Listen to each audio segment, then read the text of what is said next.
Retour dans la semaine de l'écho sur France 24. Je suis toujours en compagnie de François Calfon, membre du bureau national du PS et conseiller régional d'Île-de-France. Guillaume Clossat, président de Civico Europa et Hugo Partners. Et via Skype avec nous, Ludovic Subran, chef économiste Alliance et Euler Hermès.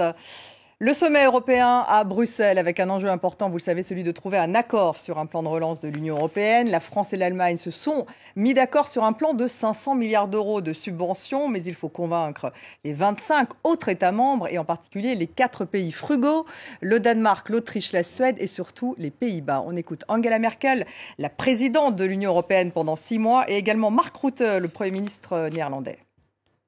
Gehen wir natürlich alle mit sehr viel Elan in die Beratung. Aber ich muss sagen, dass die Unterschiede doch noch sehr, sehr groß sind und ich deshalb noch nicht voraussagen kann, ob wir bei diesem Mal schon zu einem Ergebnis kommen. Solidariteit, ja, van landen die nu wat meer in de eigen begroting kunnen vrijmaken om de crisis te bestrijden, richting landen die dat wat minder kunnen. Maar dan omgekeerd wel de vraag aan die landen, doe er nou alles aan om het de volgende keer zelf te kunnen oplossen. En dat zijn hervormingen in de arbeidsmarkt, in de pensioenen, et cetera. Guillaume Clossat, l'Europe va-t-elle connaître un sursaut ? Écoutez, moi je pense qu'il y aura un accord. Et il n'y aura peut-être pas un accord dans les 3 jours qui viennent, mais il y aura un accord dans les semaines qui viennent. Parce que tout le monde sait qu'il y a urgemment intérêt. Et il y a un facteur majeur, c'est que quasiment dans tous les États membres, l'opinion publique est extrêmement favorable. Les syndicats, les partenaires sociaux, entreprises comme Travail, ils sont favorables. Et les marchés, ils sont très favorables. Tout le monde sait qu'on est face à la crise la plus importante qu'on ait connue depuis 1929. Et que s'il n'y a pas un sursaut européen, tout le monde est dans le même bateau à un moment où les États-Unis et la Chine menacent de replier leur marché. C'est la voie de la raison, parce que quand on écoute les Pays-Bas, ils ne sont pas forcément sur cette longueur d'onde. Désolé, mais d'abord, le débat qu'on a aujourd'hui, le débat qu'on a aujourd'hui, on n'aurait pas pu l'avoir tant que les Britanniques étaient là. Moi, je me rappelle, en 2010, on voulait avoir ces mêmes débats, c'était interdit de les mettre à l'ordre du jour du Conseil européen. Premièrement. Deuxièmement, on a été très rapide. J'ai participé pendant la présidence française à des négociations qui étaient compliquées sur le paquet énergie-climat. On a mis 1 an. Là, en moins de 3 mois, on se met d'accord sur une infrastructure de 750 milliards. Et ce qu'a dit Rutte, il faut l'écouter, il est plus contre. Il dit c'est nécessaire. Le sujet, c'est la conditionnalité. Voilà, il faut des réformes et sur, en contrepartie. Et donc, mais donc, il n'est plus contre. Et donc, il va jouer sur 2 critères. Le montant et la répartition entre les subventions et les prêts, et puis les conditions. Et un pays auquel il veut imposer les conditions, c'est la France, notamment sur la retraite. Ludovic Subran, vous êtes d'accord avec ce que vient de dire Guillaume Clossat ? Il faut revenir un peu sur cet accord, vous qui êtes l'économiste de ce plateau, Ludovic. 500 milliards de subventions, il faut rappeler que donc ça sera financé par une dette européenne. Ces 500 milliards-là, il y a 250 milliards de prêts. Et ce qui est très nouveau, c'est justement ce financement européen. Oui, et donc ce qui est surtout très intéressant, c'est que ça renforce les pouvoirs de la Commission, puisque ça sera elle qui pourra attribuer à certains pays davantage que leur contribution, puisque l'idée c'est de pérenniser ça dans le budget européen. Donc c'est vrai que la question du décaissement, des conditions de ce décaissement, et notamment des secteurs ou des fenêtres de financement qu'on va privilégier, est à l'ordre du jour. Si vous voulez, c'est l'Europe qui prend conscience qu'elle doit faire un pas en avant pendant une crise. Et donc moi, je pense que c'est une avancée majeure. Je pense que ça va se faire. Je pense que les 4 frugaux vont revenir à leur sens. Il faut rappeler que la Hollande ne vit que... Le modèle économique de la Hollande, c'est d'avoir des débouchés dans tout le reste de l'Europe. Donc, si tu veux, ils ont très intérêt, comme l'Allemagne d'ailleurs, à ce que les débouchés, les pays clients aillent mieux. Il a des élections au mois de mars. Et je pense que... aux Pays-Bas, c'est peut-être ça le problème aussi, l'agenda politique. Et alors, même s'il y a des élections, je pense que le sujet n'est pas celui-là. Le sujet est que aujourd'hui, l'Europe doit jouer dans la cour des grands si on veut sortir de cette crise et éviter d'avoir une redite de ce qui s'est passé avec la Grèce en 2012.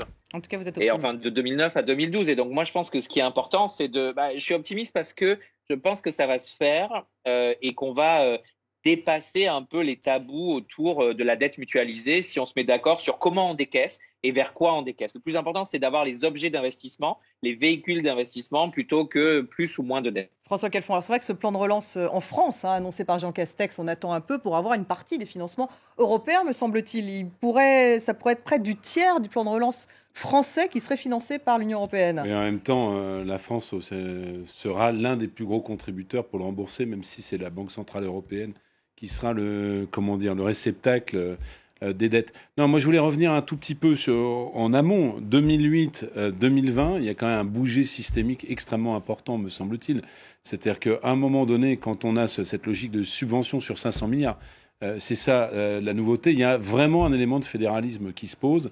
Et au fond, on est en train de parler des frugaux, que je préfère appeler les radins personnellement, parce que c'est les mêmes qui font de l'optimisation fiscale de façon tout à fait industrielle et qui demandent les Suédois et les Danois. Bon, d'accord, mais il faut pas tout mélanger. En ce qui concerne les Pays-Bas, c'est quand même les radins. Non, le vrai bouger, c'est l'Allemagne. Et le vrai bouger, c'est l'Allemagne parce qu'avec le départ de la Grande-Bretagne, quand même, c'est le couple franco-allemand qui domine.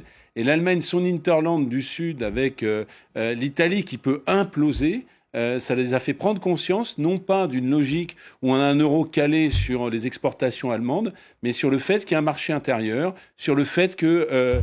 avant, on disait too big to fail. Maintenant, on est près du précipice et on peut tous tomber ensemble. Le tous, c'est France, Allemagne, Italie. Hein, et je crois que c'est ça, le vrai débat finalement sur les radins. C'est on va pas payer pour l'Italie. Alors bien sûr la France, mais en vérité personne n'imagine l'Europe sans la France. C'était ça la clé du bouger allemand, c'est la question italienne qui a été confrontée de manière effroyable à ce coronavirus. Il y a un momentum en tout cas. Angela Merkel, peut-être sa dernière mission. Alors sa dernière mission et puis fondamentalement en fait. La procédure qui consiste à ce que la Commission ait la main, que tout ça soit contrôlé par le Parlement européen, c'est quelque chose qui convient très bien aux Allemands parce que c'est dans la logique fédérale allemande. C'est ce qu'avaient proposé il y a 25 ans Lamers et Schäuble. Schäuble, quand la France avait dit non, on avait voulu terriblement à la France et quelque part nous l'a fait payer. Et donc il y a un retournement historique à la position historique de l'Allemagne. Il faut dire que les Allemands sont hyper confortables avec cette position-là. Et donc, Madame Merkel, aujourd'hui, oui, Madame Merkel qui a 80% d'opinion favorable et qui a vu que l'opinion... Parce qu'elle a une bonne gestion du Covid. Parce qu'elle a une bonne gestion du Covid, mais on a vu aussi un retournement de l'opinion publique allemande en faveur de l'aide et en faveur de la solidarité européenne, beaucoup plus fort que l'opinion publique française d'ailleurs. Donc c'est ça aussi qui a joué. La poussée de l'opinion publique dans cette affaire, dans tous les États membres, a poussé à une convergence. Et c'est remarquable. Et est-ce que ce n'est pas justement, Ludovic Subran, parce que le Covid-19, ça n'est pas de la responsabilité de la Grèce ou de la responsabilité de l'Italie et que tout d'un coup, effectivement, on se retrouve face à cette crise sanitaire. Et du coup, c'est peut-être plus facile pour les Allemands d'accepter un plan comme celui-là. Le vrai sujet, c'est que c'est asymétrique comme choc. Et donc, il faut une réponse qui permette d'aider les pays qui en ont le plus besoin. Puisqu'au final, certains pays ont été plus touchés que d'autres, ont choisi des confinements plus stricts, plus longs. Certains sont dépendants des chaînes de valeur comme l'Italie ou comme l'Allemagne, comme l'Autriche, comme la Tchéquie. Et donc, c'est vrai que je trouve que l'Europe soit montée au créneau, que la BCE soit montée au créneau, qu'on puisse enfin jouer dans la cour des grands. Moi, je m'en réjouis en tant qu'Européen.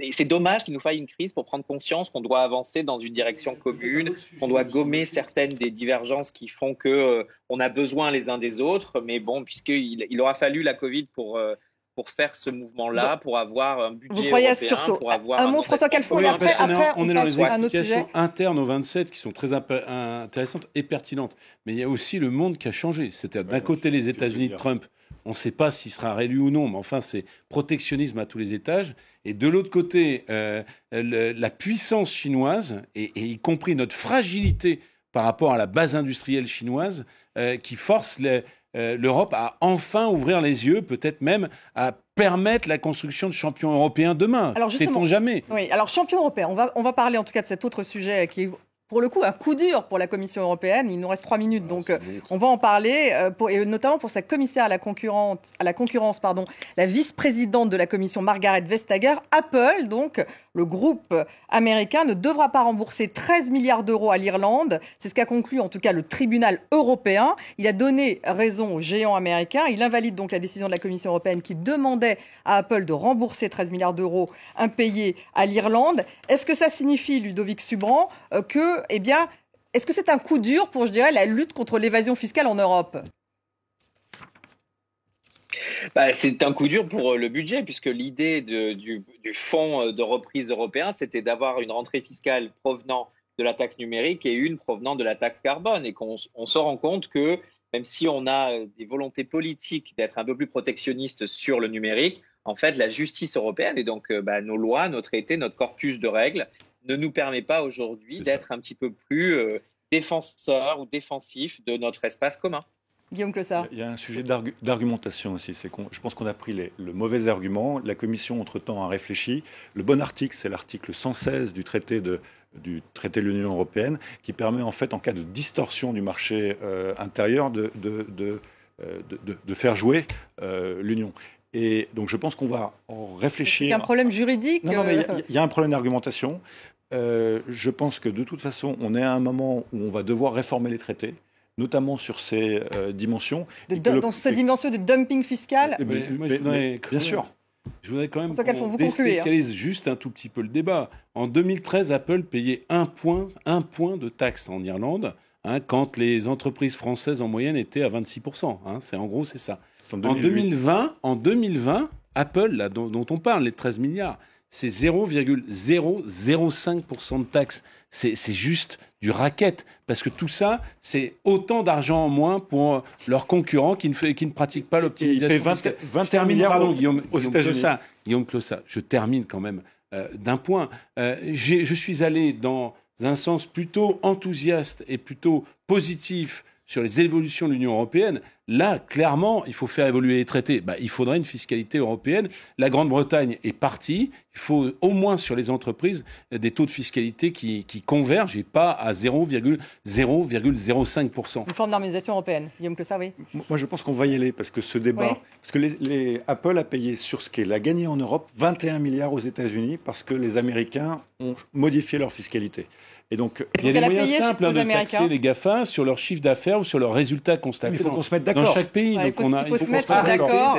Et moi, je crois que et ces décisions demandent l'unanimité, me semble-t-il, parce qu'il s'agit de fiscalité. Donc, c'est compliqué à 27. Avec les Irlandais qui ont été complices d'Apple dans ce règlement. Très content de la décision, eux. Merci beaucoup, François Calfon, Guillaume Clossard. Merci, Ludovic Subran, d'avoir été avec nous via Skype. Merci à vous, bien sûr, de nous avoir suivis et restez avec nous sur France 24.